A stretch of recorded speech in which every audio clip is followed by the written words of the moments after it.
எல்லா கேள்விக்கும் நமக்கு மாண்பு முன்னாள் அமைச்சர் சி.வி. சண்முகம் பதில் சொன்னார். அதாவது சட்டமன்றத்தை பொறுத்தளவுக்கு இல்ல, சட்டமன்றத்தில் பெரும்பான்மை சட்டமன்றம் நம்ம இருந்தோம். அதே போல எங்க தலைமையில் இருந்தது.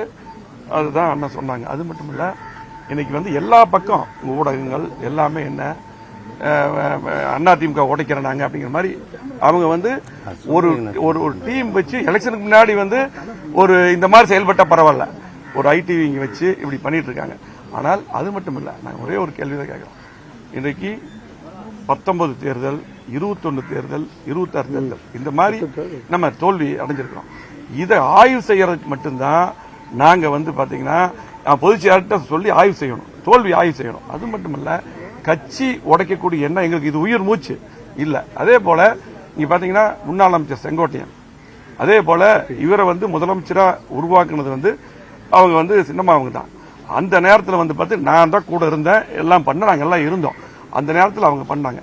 அவங்கள அதே போல இப்ப வந்து ஓ பன்னீர்செல்வம் சரி, வைத்திலிங்கம் சரி, ஜேசிடி பிரபாகர் சரி, இவங்க எல்லாத்தையும் சேர்த்து பண்ண சொல்லிதான் நாங்க வந்து இதுக்கு முன்னாடி பேசணும். இன்னைக்கு பாத்தீங்கன்னா எல்லாத்தையும் வெளியே அனுப்பிட்டே இருந்தா எப்படி சரியா இருக்கும்? இப்பவும் நாங்க தெளிவா இருக்கிறோம், கட்சி நல்லா இருக்கணும். இப்ப அவர் வந்து சொல்லிட்டார், பேசும்போது அவரும் சொன்னாரு, நாங்களும் சொல்றோம்.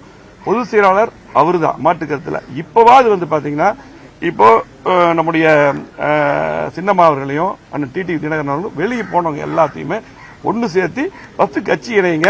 இப்போ இருக்கிறவங்கள பூரா குறை சொல்லி யாரையும் வெளியே அனுப்பாதீங்க. அதாவது ஒரு அம்மா இடத்துல, தலைவர் இடத்துல நீங்க இருக்கீங்க. இப்போ வந்து நீங்க சொன்னது என்ன பண்ணது? திமுக எதிர்த்து தான் நம்ம கட்சி. ஆமா, அதாவது திமுகவை எதிர்த்து தான் இந்த கட்சி புரட்சியாளர் எம்ஜிஆர் ஆரம்பிச்சார். அம்மா அப்படித்தான் இருந்தாங்க. அதே பாணி தான் அன்னைக்கு நாங்க இருக்கிறோம். அதே போல தயவு செஞ்சு இனியாவது வந்து வேற மாதிரி சிந்திக்காம இருக்கிறவங்க போற வெளியே அனுப்பாம எல்லாத்தையும் அரவணைச்சு இந்த கட்சி பலப்படுத்தணும். இதுதான் எங்களுடைய நோக்கம். அதை வந்து தயவு செஞ்சு அவர் செய்யணும். அவ்வளவுதான். இன்னும் குறை சொல்லிட்டே இருக்க கூடாது.